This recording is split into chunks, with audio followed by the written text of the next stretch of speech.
What's a Roman, if not an unwelcome guest turned legend? Well, if all it takes to be Roman is firepower, then soon we'll all be Romans, my liege. Erdem, the dragon of Constantinople, while holding the first Turkish musket handed to him by the Kayseri Rum himself. The story of the rise, fall, twilight, collapse, and eventual recreation of the Roman Empire is a story that begins with the most basic of human emotions: greed. To want more, and to hoard. It's a trait found across just about every culture out there, with varying levels of approval or disapproval. The most avaricious sort of greed, and often the easiest to understand, is the lust for gold. In the year 1178, Roman gold has come to line the pockets of many a mercenary from across Europe and Asia. As the Turks migrate into Anatolia, they bring with them the power of the horseback archer, the tenacity of steppe life, and the most fearsome of all, a hunger to live a Roman life, even at the cost of Rome itself. And yet, not every Turk is so interested in the advancing of their culture into some great future. For figures like the mercenary Tanrıvermiş, the struggle is just a means to get rich. Tanrıvermiş, of the Dulkadir clan, was a soldier in a Seljuk Tumen who worked his way up the ranks. He eventually earned the respect of a few prominent generals and was entrusted with the leadership of a Tumen of his own. Especially prestigious for him because he was so young to lead one, that trust, the Seljuks found out later, was misplaced. Shortly after receiving command over his myriad, Tanrıvermiş won just a handful of battles, then deserted the Seljuks. Of the 10,000 men that form a Tumen, he convinced about 2,000 to follow him west, taking with them their horses and equipment. Tanrıvermiş named his newly founded mercenary company the Altın Orda, the Golden Army, and prepared to take on contracts from the highest bidder as soon as possible. He even smugly sent a letter to the Sultan of Rum, informing him that if he wishes to make use of his elite martial talents, he could send him an offer at his leisure. An infuriating figure, Tanrıvermiş, but definitely a talented one. This story begins with a man who just wanted to get rich, by any means necessary.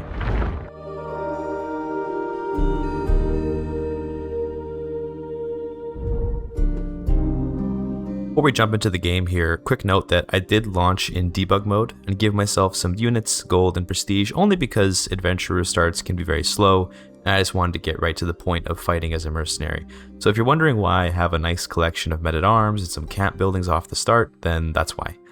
Though it's definitely a kind of cheating, I think it makes for a better story. That ugliness aside, the story begins with Tanrıvermiş introducing himself to various lesser Greek lords in Anatolia. He would do some simple grunt work for the time being to establish trust, and he even took a couple Greek wives here and there. The purpose of these choices is to ingratiate himself to what would otherwise be a hostile culture. That said, it's not as if the Greeks are unfamiliar with hiring mercenaries from the steppe, so the transition hasn't been too rough. Tanrıvermiş moved to Constantinople in October 1178 with his army in tow. He'd earned the trust of a few local Greek lords who sent word ahead that the Golden Army approaching them was in fact a friendly mercenary band and not a raiding party. While the looks on the faces of the local Greeks told another story, the road to Constantinople was relatively friendly. From the great city on the Bosporus, Tanrıvermiş set up camp and began taking proper military contracts from the various envoys of the empire's governors. His first job was for the Strategos of Chaldea to fight some Turks in Armenia. Now, here's the thing about Tanrıvermiş's greed. He does try to win the war for his client, of course. He understands how reputation works. The thing is, the real money comes from the weapons, armor, jewelry, and whatever else comes off the corpses of his enemies. The lock wagon's many contents can be sold to both sides of a war to create a perpetual conflict. Every sword sold will be collected later when its purchaser perishes on the field. Genius business plan, really. The wars in the eastern Anatolian mountains are not well suited to the Golden Army's cavalry tactics. However, pure tenacity and skill at war would still see many great victories for Tanrıvermiş. The problem here is that he can't siege a fortress, and his contractor needs a siege. Of course, calling that a problem is missing the lock wagon incentive. At this point, the Turkish mercenaries are just going around fighting anyone in the area, and whether or not they were involved in the war is just a tragic accident. In particular, Tanrıvermiş has been leaving Seljuk banners around the battlefields where he wasn't sure that he had actually fought a proper war target. More animosity between the Turks and Greeks is good for business. Of course, with how powerful the Seljuks of Rum are right now, Tanrıvermiş has been looking to knock them down a little. One of the many lords of Rum started a civil war against the Sultan in the winter of 1181, and Tanrıvermiş offered to support his war at a discounted cost. And now, the army which he'd previously served with would meet him on the field. The Seljuks of Rum are no joke, and so the Golden Army took a hill at Sulusaray, where thousands of Turkmen would lose their lives fighting their own people. Meanwhile, the Fourth Crusade kicked off with the full intention to dissolve the Byzantine Empire. There's an opportunity there. Thundra Varmish joined the war at no cost to the Emperor. He's looking for glory rather than pay, although of course the swords of the fallen Crusaders will sell for a pretty penny. Before he can go off to the Balkans to face the Crusaders though, Thundra Varmish will have to fight off yet more Seljuk Turks.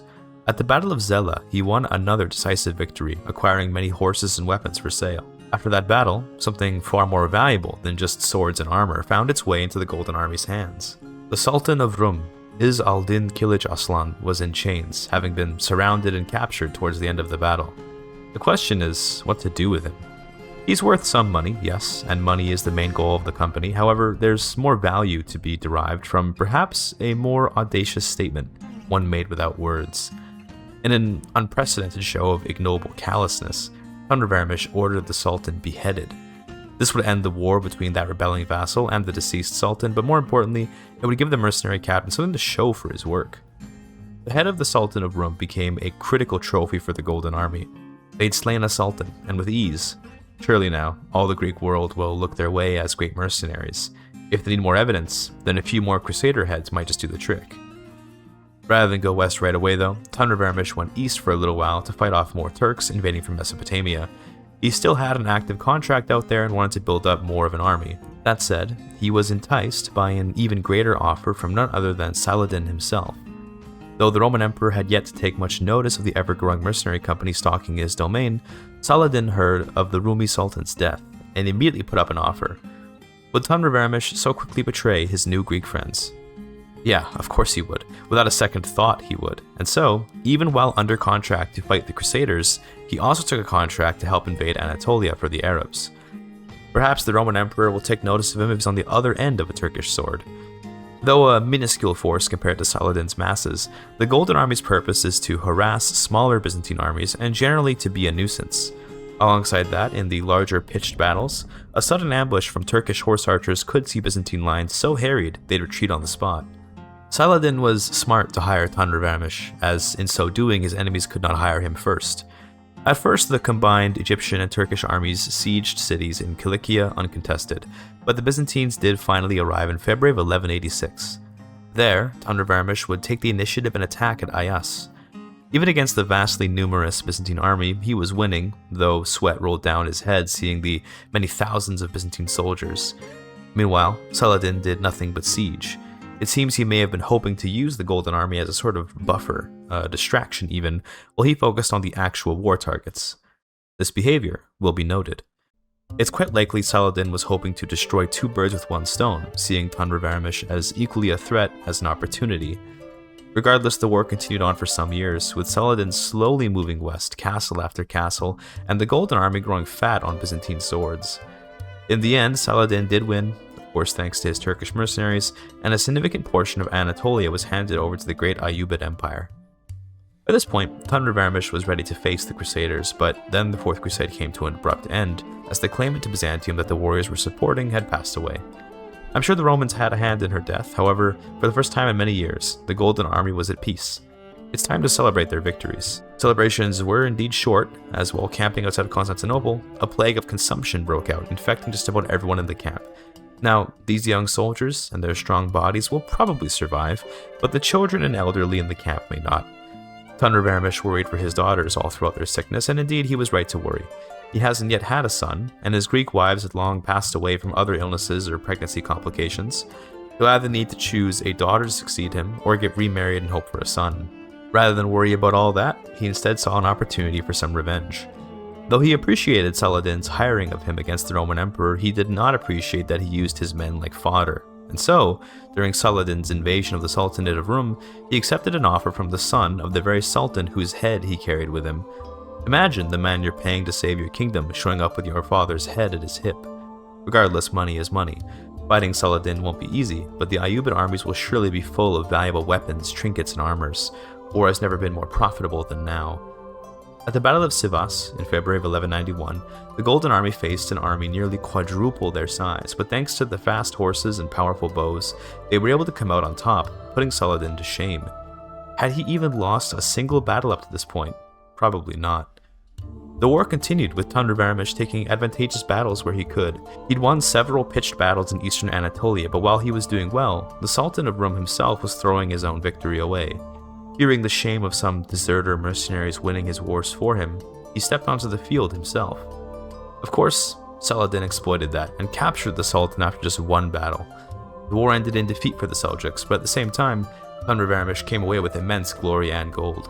He's one of the few men alive to have defeated Saladin in battle, and with a smaller army to boot. That reputation is worth more than the failure to win the war for his client. By this point, it's the mid-1190s, and Varamish has made immense cash. He continued taking some small-scale contracts from local governors in Greece, but he was holding his army in place, ready to finally get some action from the emperor. He wanted it so badly because he had a new scheme up his sleeve. What if instead of demanding gold for work, he asked the emperor for a fief? Though slaving away as a mercenary makes some huge money, he'll want to retire one day, won't he? Wouldn't it be nice to retire to some fancy Roman estate? Wouldn't it be nice to become a true member of civilization, to be respected, hold a noble name, and all the other immense privileges of being a noble of the Roman Empire? It'll be a hard sell, given he's a Turkish Muslim, but it's not like this mercenary is particularly attached to his faith. Well, in May of 1196, the Roman call to arms came, and Varamich's golden army would step to Saladin once more. If all goes well, it may just be the last time they have to, too. Before heading out, a man in a metal mask came to speak with Varamish. He's an afflicted crusader by the name of Baudouin, who apparently was once the king of Jerusalem. A tall tale, of course, but he asked that before the leprosy take him, he be given the opportunity to ride against Saladin once more. Naturally, another soldier is always welcome, even if his strange stories might make him untrustworthy. He'd be a good pick for the vanguard, perhaps. The first battle for the Golden Army in this war was at Helenopontus, a mountain range in eastern Anatolia. Though horses don't do well there, the advantage of holding a fortress on a mountain was too good to pass up. After a few more battles, the war was clearly in the Romans' favor, especially after word that Saladin had passed away to a consumption outbreak in the area. The risks of leading one's armies did indeed open up the chance of disease for even a sultan. In June 1198, Baudouin, the supposed king of Jerusalem, passed away to his leprosy, but they say he died smiling, knowing that he outlived his ultimate rival. No one could say for sure, as he was buried with his mask still on. The war came to an end in December that year, as the child sultan that took over the realm after Saladin's death couldn't possibly hold the sultanate together. The emperor himself, Alexios, thanked Varamish for his service, and told him that very soon he'll have a proper reward for his work. Confident that land will come to his line soon, Varamish led his golden army in a few more minor wars, telling his men to prepare for retirement. A mercenary of about 20 years, he and his men, those who have survived, have aged like fine wine. They're all rich, they're all fit, healthy, and full of vigor, but eventually, the warpath reaches its destination. Varamish grew to love the Greek term Elysium, then telling his Greek friends that he'll soon have an Elysium of his own. That he did acquire in October of 1202. The Golden Army was formally disbanded, and using the favor the Roman Emperor owed him, Varamish acquired an estate in Constantinople. He's 44 and has only one surviving daughter. Now that he's a proper noble, though, he'll get remarried and hope for a son. Though 44 is a bit old in this era, he's a healthy warrior who can still hopefully rear a boy before his time comes. Before we continue, just thought I'd humbly ask for a like and subscription, since that's what all the YouTubers do nowadays. Last video I asked for it, and got almost 4 times as many subscribers as the video before that one, so I guess this really does work. Pretty cool. Enjoy the rest of the video.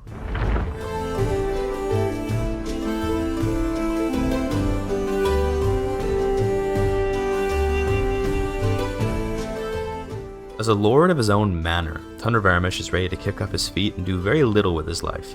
He converted to Christianity shortly after reaching his new home, and he got to building up his estate.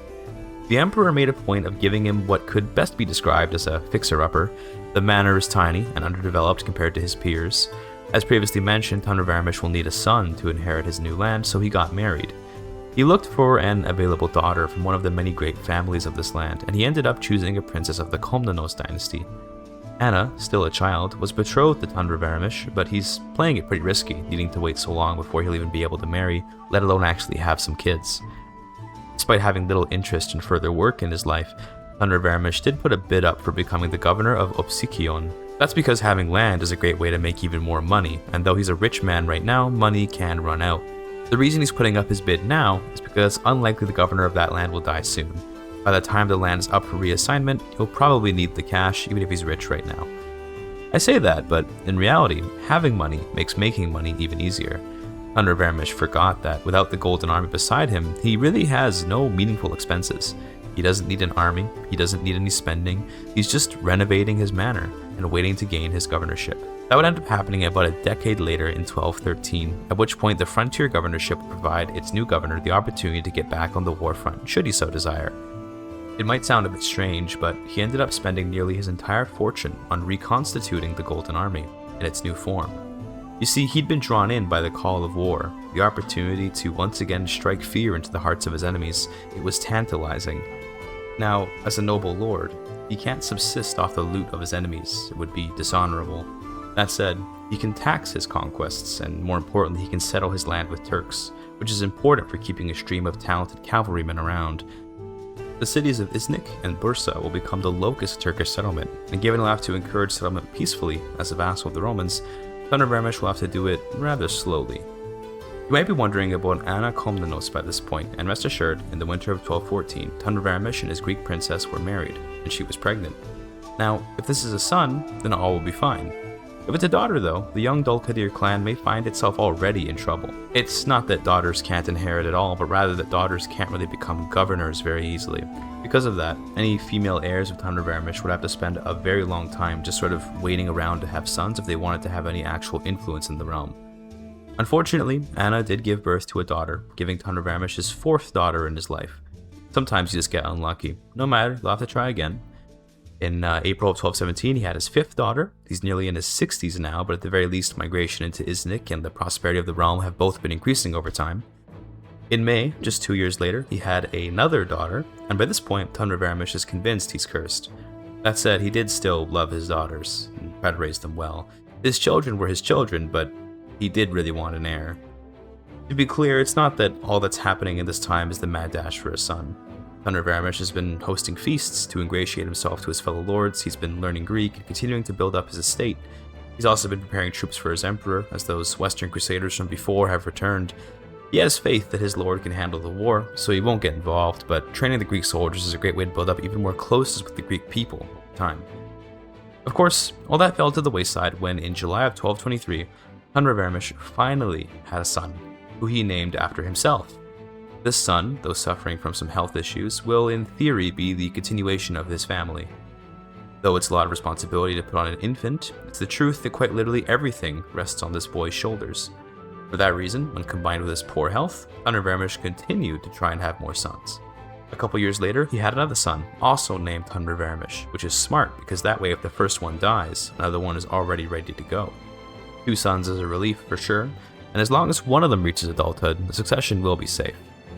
Now on to matters beyond just family planning.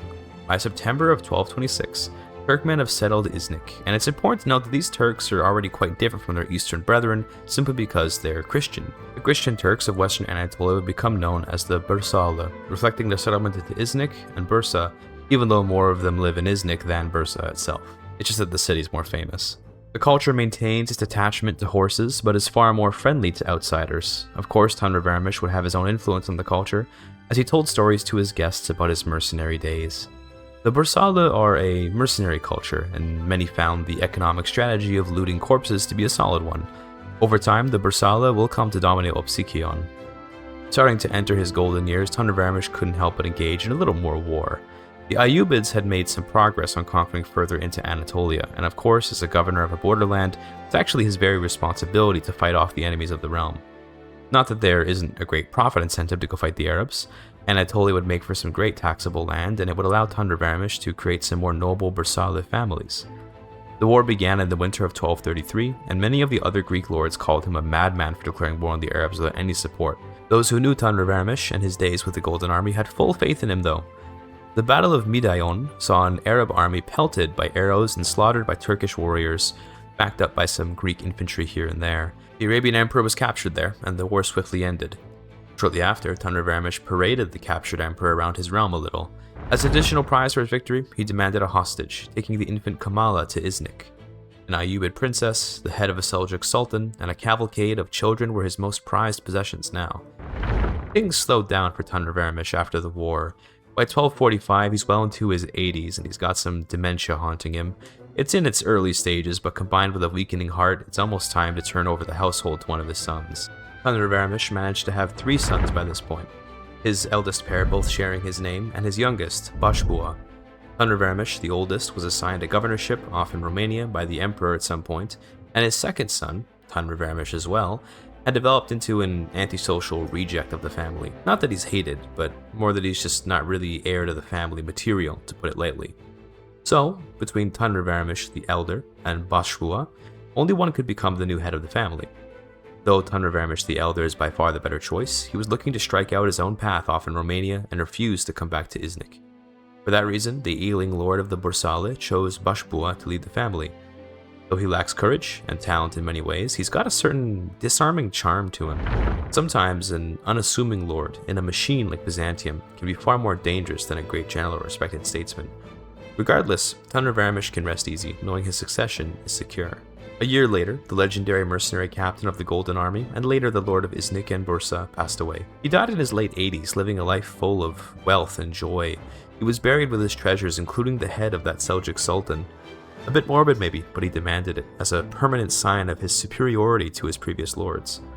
Though he'd say he found Elysium on Earth with his children and estate, many say that Thundervarmish may just be wandering the legendary Greek afterlife to this day. Now comes the rule of Bashbua. Young and unassuming, he has much to do if he wants to earn even a fraction of the respect his father had.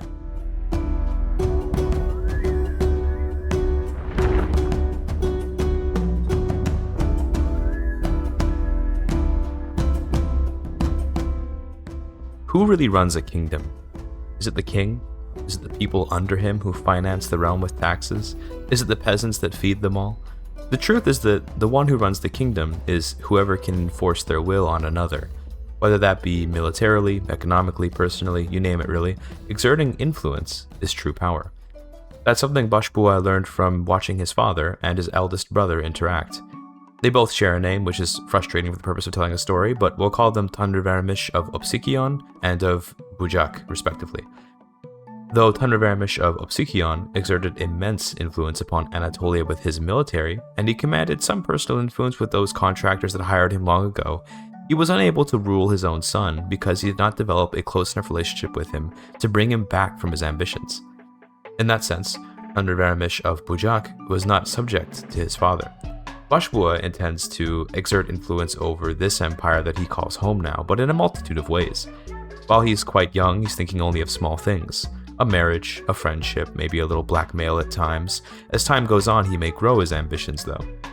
Regardless, he has a duty as a governor to aid his emperor in war, and indeed another challenger from the Ayyubid Empire would challenge Rome in the summer of 1247. Bashbua joined the war, and he even led his armies personally. Though he's a bit of a craven little creature, he knows his reputation matters. Now, he won't be like his father and lead the army from the very front lines, but he'll at least be present on the field, perhaps with a bow in the back line or something. Unfortunately, Bashbua is not his father militarily. At the Battle of Ionia, his army was crushed, but the battle was saved by the emperor's intervention. Though he got no glory for that interaction, he did help the emperor, and his service will be remembered, hopefully. He didn't lose every battle though. At Galatia, he won a battle against the Ayyubids' allies. The war came to an end shortly after in March of 1251, earning Bashbua some praise from the emperor, Nikitas. In fact, the two became friends after the war, with the emperor really hoping for some loyal vassals that might actually help his rule. You see, in the background of all this, the Komnenos family had been dethroned by this new Angelos family, and though those politics are far beyond Bashbua right now, he was somewhat aware of what was going on. The Komnenos family had good relations with Bashbua's father, and now the Angelos with him. Indeed, the legacy of his relationship with the Komnenos family was actually a betrothal which had been set up well over a decade ago. Bashbua married Tomais Komnenos in February of 1254. She's the granddaughter of the emperor under whom Thundervarmish served, and that means eventually she'll have a claim to the throne. This would trigger the first inklings of true ambition in Bashbua. Though he carries influence as the friend of the emperor, imagine the influence he could have as the husband of the empress. Especially would he need that influence when his good friend Nikitas passed away from greatpox in December of 1255. Though it may have at first been a distant ambition to push his wife's claim, it was becoming more and more palpable as the fickle nature of friendship became apparent. Though all might seem friendly and loving between Bashbua and Tomais, The somewhat spineless governor couldn't help but get some leverage over his wife for the future. He got her into some unspeakable bedroom acts, shall we say, and though she enjoyed them and believed her husband just wanted to please her, he actually intends to hold the evidence of her deviance over her one day. For now, though, all seems good. Political machinations aside, Tomais was a beautiful woman, and Başbuğ had his first son with her in March of 1258. He would be named Kemal, meaning perfect in Turkish. He called him that after his wife. With an heir born and his love for his wife only growing, Başbuğ put his plot to become the emperor by marriage into practice. He started a scheme to abduct and depose the emperor in August of 1259. The new emperor, who had replaced Nikitas some years ago, has not been popular lately, and as such the scheme found wide-reaching support. The plan was ready to go as early as October of 1261, and so everything went into motion. The plan is to send in a demand that the rightful ruler of Byzantium, Tomais, be recognized and put into power immediately. The messenger would bring the letter into Constantinople and present it to the Basilius. While he's reading it over, the messenger will then knock him out and capture him. Then, when the Basilius wakes up in the dungeon of Opsikion, he will be beaten until he gives up the throne. The plan went perfectly, and within just a few hours of torture, Başbuğ was promoted from mere strategos to the Basilius by marriage to his Basilissa Tomais. The Komnenos family had a much stronger claim to the throne anyway, so Tomais' rule was actually welcomed. Başbuğ celebrated his victory by politely asking his wife to make him the co-emperor, to which she seemed apprehensive. It was after he subtly mentioned the catastrophic consequences of her bedroom practices should they become public, that she decided to be nice to her husband. As co-Basilius, Başbuğ has significant power in the realm, but more importantly, once he has enough power, he can blackmail his wife again to give him control over a personal despotate. He could become the ruler of all of Nicaea through nothing more than intrigue at this rate. Oh, and I suppose it's worth mentioning that in recent decades, the Mongols have been ravaging the world. Now, they were pretty far away from Byzantine affairs, but that was changing rather rapidly. To be frank, Başbuğ is not the guy to stop them. He can only hope the Mongols get stopped by someone more worthy along the way, if they get stopped at all. There is something to be said for a Mongol invasion and its ability to destroy the world, and in that chaos create opportunity, but that's a dangerous game. Already dangerous is the game of power in a way. The stress of ruling alongside his wife while also manipulating her and many other things in the realm, and while administering his own governorship, has sent Başbuğ to the edge. A combination of guilt and a life without rest saw him become a lunatic. The only way to handle such a life of manipulation was to embrace the chaos and abandon any semblance of normality. Başbuğ's insanity could best be described as a sort of eccentricity. He became unpredictable, paranoid, and asocial. He'd talk to himself and get his social needs met by splitting himself into new personalities on a whim. Despite all that, his mind did actually remain sharp. He was able to blackmail his wife into granting him the despotate of Nicaea in September of 1271. Now a king, Başbuğ rules over a combined Greek and Turkish kingdom centered on Bursa. Sounds a bit like the Ottoman Empire, think about it. After receiving his kingdom, he went on a pilgrimage just to calm his heart. This was a big moment, and sometimes a big win can justify something actually relaxing. Without some stress relief, it was quite possible Başbuğ would have dropped dead, to be honest. While visiting Constantinople for his pilgrimage, Başbuğ heard news that the Mongol invasion of this land was going very poorly for his wife. He'd been off on the war front for some time, while Başbuğ focused on the rulership of the realm as co-Basilius. If the Mongols win the war, they will strip him of all of his titles and they will end his kingdom. The Dul-Kadir line would probably fade into obscurity, but more importantly, Başbuğ would have to face the wrath of the Mongol Empire personally. They might kill him and torture him, etc. Feeling afraid for his future life, Başbuğ plotted to murder his wife and then lead a war for independence against whoever should replace her. If he could become independent and then join the Mongols, he'd be able to live like a bottom feeder under their boot. Better the life of a slave than the death of a hero, in his mind. Fortunately, while trying to murder his wife, she ended up dying of a plague anyway. The new emperor promised he could turn the war around, but no one believed him. A bit unoriginal maybe, but Başbuğ arranged for the abduction of the new Basilius just as he did ages ago to get his wife in power. This was made especially easy when the new emperor appointed him as the spy master. In March of 1274, like clockwork, the Basilius was captured, and for his freedom did he grant independence to Başbuğ and whoever else asked for it. From governor to Basilius by marriage to co-Basilius to despot and now a king, Başbuğ is the lord of Nicaea, and when the Mongols destroy the Byzantines, he will cower before them and explain that he murdered his own wife to aid their aims. He kicked his feet up and waited. This is King Başbuğ the Insane of Nicaea as of April of 1274. He's got his children and his kingdom. To mark this new era, he also moved his capital from Iznik to Bithynia, being a little closer to Constantinople, is intended to mark his kingdom as the successor to the soon-to-be-dead Byzantine Empire. From here, the regular formalities of a king would consume Başbuğa's time. He held a coronation in October of 1275. At that coronation, his insanity did of course come out. He would speak of his great pride in his kingship and how he earned it all via his bravery, but then he would also cower before unseen creatures. He would cower before the spirit of his wife and break down into a speech about his own failures as a person. He would reveal some of his plans with regards to the Mongols and his treachery against the Romans. The realm was uneasy over this, but most lords just focused on their own fiefs and earnestly believed that the plan to submit to the Mongols was the only real choice. What they didn't account for was that Başbuğa would get tired of seeing the same faces and slowly lost trust of his Greek vassals. He began his tyrannical streak and revoked significant territories from all of his vassals, replacing them with fresh Bursali lords. Eventually they had enough and attempted to reduce crown authority. Big mistake these fools made. Now it wouldn't even be tyrannical to revoke their fiefs. One thing Başbuğa had to do, which significantly hampered his rule as a king, was to steal from the treasury to pay his army. Without a salary from the Byzantine emperor to shore up his accounts, the many horse archers he'd acquired simply cost too much to maintain. Stealing from the treasury would tarnish his rule and sour the already horrid relations he had with his lords, but it was better than bankruptcy. Regardless, the lords would praise their king when in January of 1282, he swore allegiance to the Mongols as a tributary, and in so doing, spared them from all their onslaught. Byzantines are gone, but Nicaea will inherit their prestige, and one day, when the Mongols fade away, the Romans will be back in a new form. Başbuğa dreamed of his imperial ascension, though he understood it might take more than one lifetime to do. He would raise his sons to one day claim the mantle of Rome, even if he did it with some insanity in his eyes. For now though, the era of Mongol dominance began, and it's a bit of an uneventful time, unfortunately.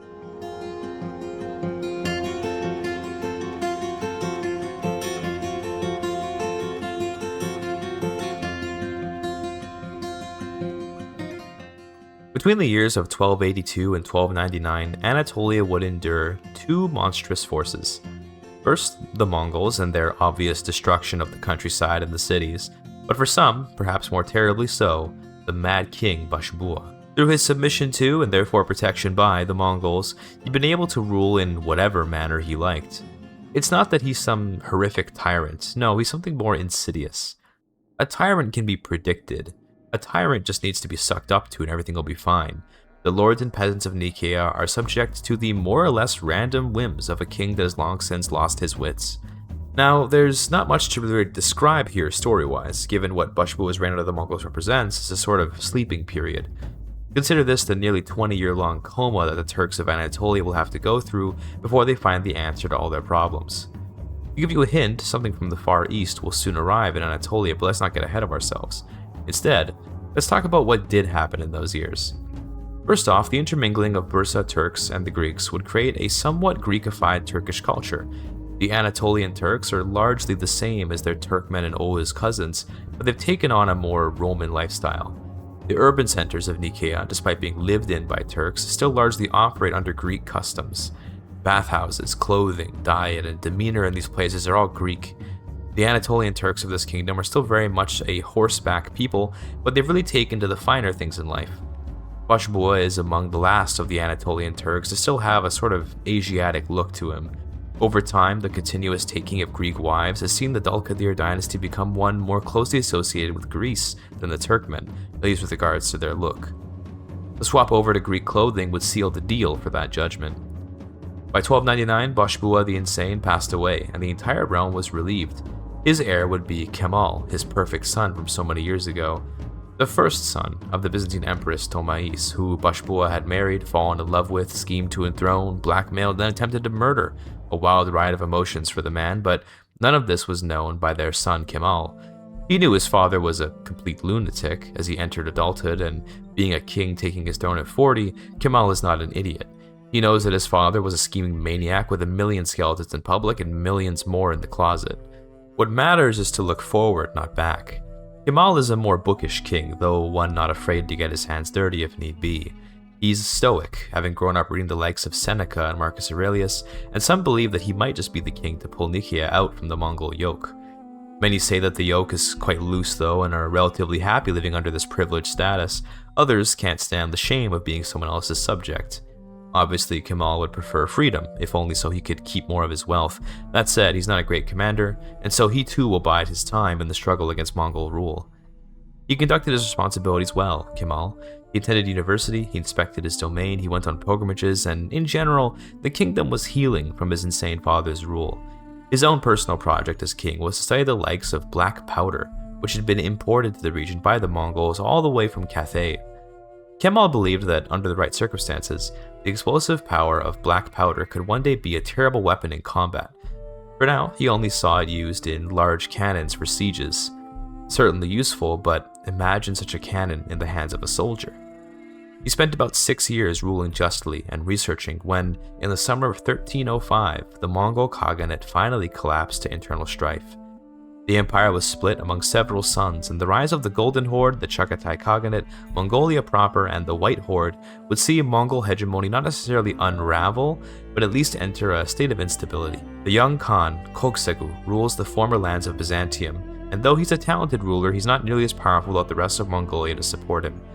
The truce between Koksegu and Kemal is just 5 years, and in that time, the two will have to prepare to face each other on the battlefield. Across the straits, Kemal often looked upon Constantinople from his castle in Chalcedon. What a great city, such grand walls. To defeat the Mongols, he'll have to take that city one day. To make that happen, he recruited a great many siege engineers and put them to work on assembling and calibrating many new black powder cannons. He would soon rule the City of World's Desire. In August of 1307, Kemal's son Davud came of age, and he's a very promising heir. The first in the family to have a mastery of a war since Tanrı Vermiş, Davut would be just the man to lead Nikia's forces to victory against the White Horde. In October of 1310, Kemal stopped paying tribute, and Koksegu declared a retaliatory war to try and bring him back under the boot. As that happened though, Kemal also renamed his kingdom to Bithynia as a sort of recognition that this is a new era. A new name leaves behind the legacy of Bashbua, the Insane, and the Mongols too. The Kingdom of Bithynia claims the mantle of Byzantine inheritance, and Kemal fully intends to, at the very least, secure power for the kingdom and consolidate power by conquering or vassalizing those lords that also break free from the White Horde.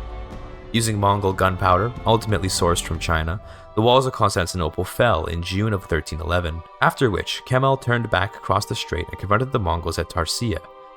Out of their element and lacking motivation, the Mongols were absolutely destroyed. The war continued for some time in stalemate. Kemal was unwilling to siege further fortresses, and the Mongols were apprehensive to lose their army again.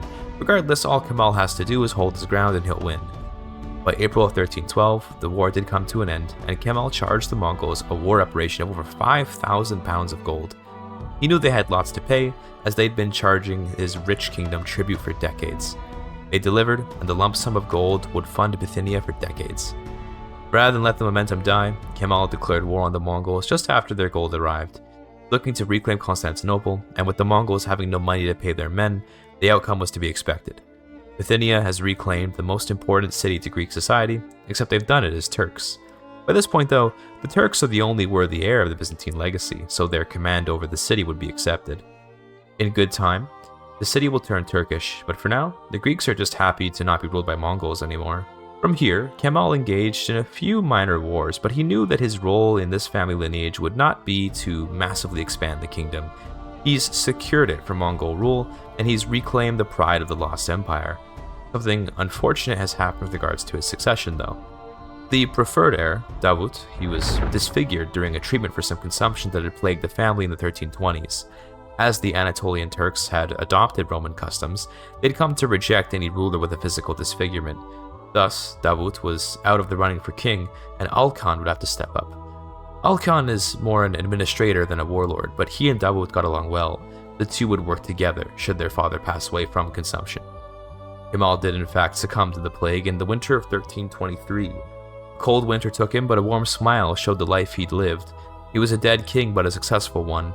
Alkan came to power, and as king, he inherited access to his father's secret projects. Black powder. It was known to the Turks by now, but Kemal had written complex notes about the potential for a handheld cannon. A hand cannon, one might say. It's clear that such an invention will be the key to a campaign to restore the empire. Alkan and Davut together will grow a great kingdom, fertilized by the ashes of the Mongol fires, and when those ashes deplete, they'll make more out of their neighbors if need be.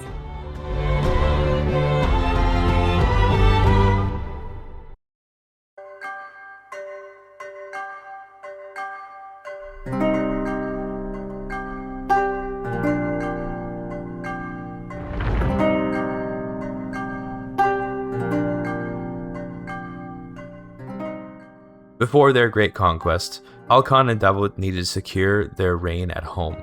Alkan held some feasts, some hunts, some tournaments. He held a proper coronation. He did everything he could to show that the dark times are over. Even if they conquered nothing, this kingdom is great as it is. It's from that pedestal that this kingdom can reach for the dream of Rome. On a smaller note, Alkan's right to rule, being derived from his lack of physical deformity over his brother, was spoiled by an outbreak of smallpox shortly into his rule that took his nose. Both brothers are deformed now, but Alkan's already king, so his rule stands, I guess. If there are any whispers of rebellion over this occurrence, they'll be addressed not by words, but by action. Alkan began his campaign by reclaiming Byzantium, but by a new name. He gave it a Turkish name, and one evocative of his family history.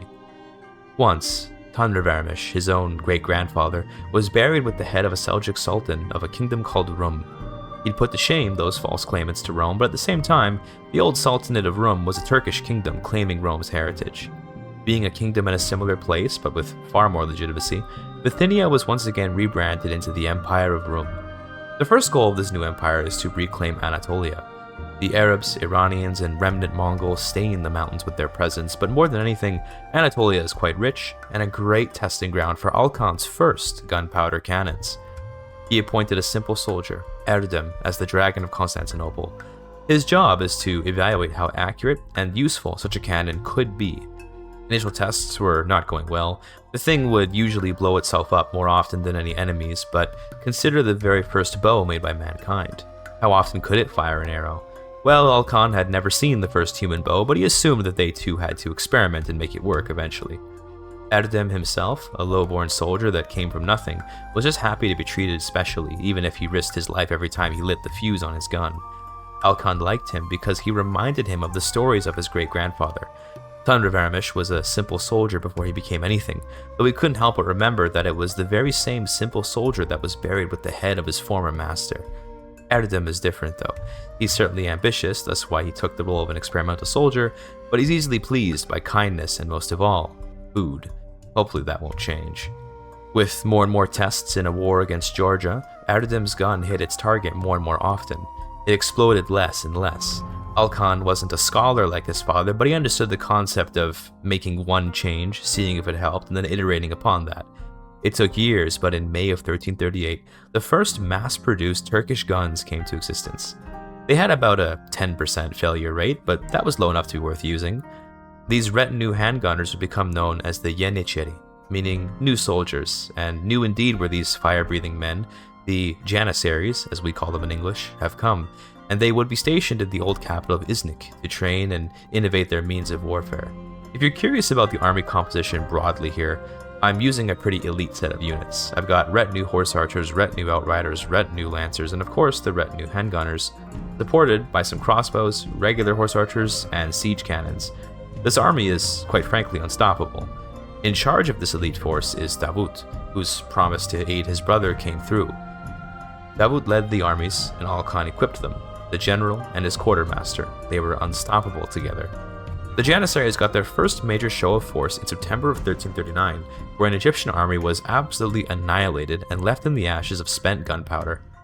Some 13,000 men were vanquished at the cost of less than 100 Turkish lives. It was a sobering moment for Alkan. Until someone invents something to counter these weapons, he'll have free reign over the whole world, held back only by what his dreams can imagine. Well, he imagines a new Roman Empire, not one which simply claims the right to inherit the concept of Rome, but an empire that actually is Rome, an empire centered on the eternal city itself. The Janissaries blasted through another massive army in June of 1341. An army of over 40,000 Arabs faced off against just 9,000 Turks. Though they'd have had a better chance if they'd not joined the battle in waves, they wouldn't have won even if they'd caught the Turks with their pants around their ankles. As Alkan conquers new land, he's replacing local rulers with Turks and commanding his people to go out and settle the land, especially in Anatolia. This is what the Romans did with their colonies in ancient times. The best way to assure loyalty in a place is not to rule it, but to make them want to be ruled by you. After having conquered along the Greek coast and further east into the mountains, Alkan made an ambitious move. Like Julius Caesar, he would invade Egypt and make it a jewel of his empire. Egypt is critical for two reasons. First, what could be a bolder announcement to the world that Rome is back than such a hefty conquest? And second, without Egypt, the Arab world will lose a significant section of its power. Baghdad was spared the wrath of the Mongols, so it will stand as the epicenter of Arab power once Egypt is gone, but it's nothing compared to the splendor of Constantinople. Al-Khan looks unstoppable at this point, but then, the one thing that could halt him in his tracks came through Asia. The Black Death has arrived, and it's here to bring all kings to their knees. Being the disfigured survivor of a disease already, he knew that this was serious, so he locked himself and his family in the castle, ready to wait out the plague. Like when Nicaea sat under the Mongol yoke and the insanity of their king Bashbua, Rome will sit under the oppressive boot of the plague, the Caesarea room hiding away, no aid to offer. It would be the only stain on his nearly perfect reputation, but an inconvenient death could jeopardize the entire movement to restore Rome. By March of 1350, the plague has taken Europe and Asia, but Rome stands magnificently on the map. An adorned gravesite for many millions of people, this kingdom. The time of reprieve will at least give Al-Khan some time to further refine his knowledge of gunpowder, though it may also give his enemies more time to do research of their own. It's a frustrating delay for sure. Al-Khan spent about 5 years in isolation, waiting out this plague. He nearly went mad all alone in there, but he had his family to keep him company. Many sons, many daughters, a wife. These are the people that kept him in one piece. It was a good excuse for a family retreat, really, this whole plague business. Now that he's left seclusion in the spring of 1353, the warpath will keep Al-Khan from his home for a very long time. He claimed Jerusalem from the Abyssinians, who somehow held Palestine there. The Janissaries were careful with their shots to not damage any of the critical religious buildings there, and thankfully, the Abyssinians did not put up enough of a fight to have to prolong a war on such hallowed ground. The conquest of Jerusalem had a profound impact on Al-Khan's reputation in the Balkans. He moved from yet another claimant to Rome to someone with a real shot at bringing glory back to the Near East. The various lords of the Balkans swore fealty to Al-Khan, rapidly expanding the realm, though introducing many Greek and Bulgarian lords of questionable loyalty. The Croatians did not submit, but were put down with a simple war. Each shot of the Roman Janissaries struck fear in the hearts of their foes, and their reputation became as dreaded as the smoke they left behind on the field. Rome now dominates the eastern Mediterranean in December of 1367, and Al-Khan is an old man. Sorry for kind of skipping through all those wars it took to make this happen, but let's be real here, this army of retinue soldiers just really can't be stopped. The Theodosian borders are nearly restored, but before Al-Khan can pass away of his unfortunate mortality, he wants Rome. The best way to do this is to just buy claims to all the land he needs, which I like to think is not an abstract spending of piety, but rather a proper claiming of the Roman Empire's heritage. With the Theodosian borders nearly restored, Al-Khan went for the Eternal City and took Rome from the Pope in March of 1368. The schism of Christianity is nearly healed, and all will be right with the world when Rome returns. Al-Khan proclaimed the return of the old Eastern Roman borders in April of 1369, already making him a proper Roman emperor in some people's eyes. Being held together by nothing more than pure willpower, the walking corpse that we call Al-Khan completed the necessary conquests in Italy to proclaim himself the Roman emperor in January of 1372. He would maintain Christianity, mend the schism, and promptly pass away 16 months later in May of 1373. He left his great empire in the hands of his heir Timurtash, who speaks Turkish but lives and looks Roman. It's always fun to look at how your lineage changes its appearance over time. These Roman emperors don't even look a smidge out of place, until they open their mouths, of course. The court language of this empire is in fact Shaz Turkic, although with a lot of Greek influence, I'd reckon. Regardless, as we look over the map, let me just say that this was a very fun campaign. I loved evolving the Dulkadir clan from mercenaries to governors, then on to kings and emperors over time. Using those retinue handgunners, my Janissaries, was fun for the roleplay, though my army of horse archers would probably have ruled the battlefield even without gunpowder to help them. I like to think that the next advancement after the Janissary from Rum would be a smaller gun that could be shot from horseback, creating a fearsome mounted gunner, but that'll be an innovation beyond the realm of CK3's period. I really enjoyed playing as Bashbua this run, if only because I used some relatively unorthodox tactics with him. Enthroning my own wife to then blackmail her for control over a despotate felt like a genius move, and played well into Bashbua's stressful, lunatic lifestyle. His ambition was perhaps greater than anyone else in the lineage since Tanrıvermiş, though Al-Khan's Roman Empire was definitely a contender. I'd wager at the end of the day that Bashbua's ambition was the most audacious, as he really had very little to work with. Al-Khan inherited a very functional kingdom from his father Kemal, and simply used it for what it was meant to do. This is the Turkish Roman Empire in May of 1373. In good time, the emperor may restore the full Roman borders, but our story ends here. Hope you enjoyed the video. Thank you for your time.